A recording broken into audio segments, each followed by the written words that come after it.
I get it. I teach senior executive kind of leadership classes at Amazon for our most senior execs, and I also teach, or not teach, but I also speak to interns, so kind of all across the spectrum. And I get this question about work-life balance all the time from both ends of the spectrum. And my view is I don't even like the phrase work-life balance. I think it's misleading. I like the phrase work-life harmony, because I know that if I am energized at work, happy at work, feeling like I'm adding value, part of a team, whatever energizes you, that makes me better at home.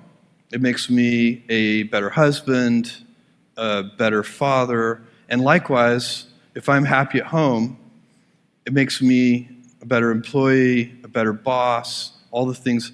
It's not primarily about, there may be crunch periods where it's about the number of hours in the week, but that's not the real thing. Usually it's about, do you have energy? And is your work depriving you of energy, or is your work generating energy for you? And you know, there are people, everybody in this room knows people who fall into these two camps. You're in a meeting and the person comes in the room. Some people come into the meeting and they add energy to the meeting. Other people come into the meeting and the whole meeting just deflates. And those people just, they drain energy from the meeting. And you have to decide which of those kinds of people you're going to be. Are you going to add energy? And the same thing at home. And the same thing at home. And it's a wheel, it's a cycle, it's a flywheel, it's a circle. It's not a balance. Because a balance, that's why that metaphor is so dangerous, because it implies there's a strict trade-off.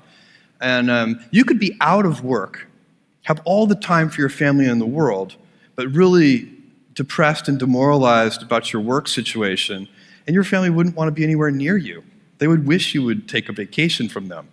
And so it's not about the number of hours, not primarily. I suppose if you went crazy with 100 hours a week or something, yeah, that maybe there are limits, and they probably. But I've never had a problem, and I think it's because both sides of my life give me energy, and that's what I would recommend. That's what I do recommend to interns and execs.